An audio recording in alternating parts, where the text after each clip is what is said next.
puis vous mettre avec une petite jupe blanche derrière le filet sur la terre battue. Mais regardez, j'ai mis des balles. C'est un peu ça, il y a les C'est balles ça, jaunes. il y a les balles jaunes. On peut pas regarder avec insistance comme ça la robe d'une dame, ça se ferait pas, je me ferais taper sur les joli. doigts On va par ma compter maman. les balles. Alors, Roland Garros, effectivement. Roland Garros, qui est dans l'actualité. Star du web. Qui est la star du web, mais je trouve un peu moins que les autres années. Est-ce que c'est parce qu'on parle beaucoup foot ? Je ne sais pas, mais il reste encore plus d'une semaine de compétition, donc peut-être que les internautes vont se déchaîner pendant les demi-finales et les finales. En tout cas, nous, on est allés explorer la toile en matière de tennis, et je vous emmène tout de suite faire ce petit tour du web. La petite balle jaune rebondit depuis dimanche soir en laissant derrière elle le rang des nouvelles insolites, instructives et sportives. Donc, autopromo oblige, France Télévisions célèbre ses 30 ans. Et donc, un détour sur le site de France Télévisions était important. Julia vous a montré des images d'archives lundi dernier. Oui. Vous avez également la possibilité, si vous êtes équipé en casque de réalité virtuelle, de regarder tout ça, voilà, avec les dernières technologies. On continue avec la polémique. Vous savez, il y a eu une polémique avec Serena Williams qui était descendue dans le classement VTA parce qu'elle était absente à cause de sa grossesse. Et là, elle est arrivée avec cette tenue de Catwoman. Donc, on s'est insurgé, on s'est dit, elle veut se faire remarquer. Qu'est-ce qu'elle a ? Pas du tout. Elle avait besoin de cette tenue pour sa circulation sanguine, pour maintenir son corps. Donc, ce n'était pas une volonté de se faire remarquer. Mais en plus, elle trouve que ça change.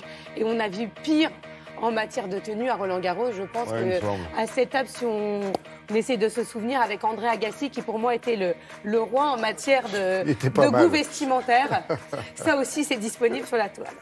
On quitte Roland-Garros pour partir en Haute-Saône. Pourquoi ? Parce que c'est ici, figurez-vous, qu'ont été et continuent d'être fabriquées les 29 000 nouvelles chaises des tribunes.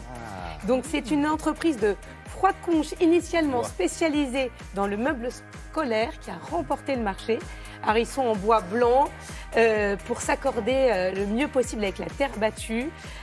C'est une grosse commande, a dit évidemment le patron du groupe. Les sièges sont en bois multipli de hêtre et de châtaignier avec un procédé de 6 couches de vernis. Puis c'est estampillé. Estampillé avec le sceau officiel de Roland-Garros. Il y a déjà près de 10 000 chaises qui ont été livrées cette année. Il faudra attendre 2019 pour qu'elles soient toutes mises en place. Joli chantier dont nous avez parlé, Sylvie. Donc, toute cette actualité, je pense, vous a donné envie de jouer au tennis. Bah, évidemment. Évidemment, mais vous n'êtes peut-être pas licencié. Et aujourd'hui, il faut une licence pour jouer au tennis. Et une licence coûte 400 € par an en moyenne.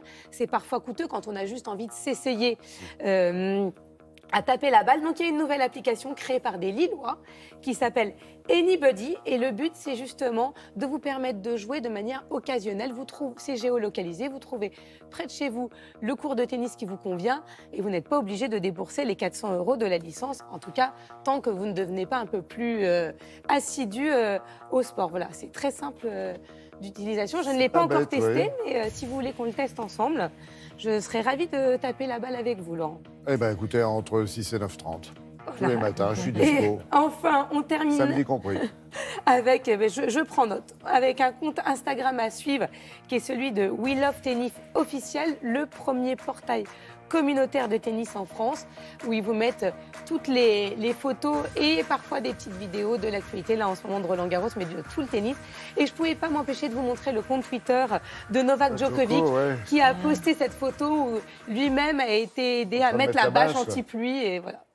Et il est très apprécié, c'est le joueur le plus populaire en ce moment sur les réseaux sociaux.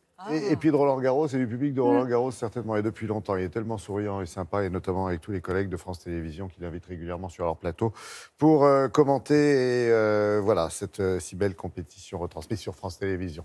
La 2, la 3, la 4 également. Merci Laurent.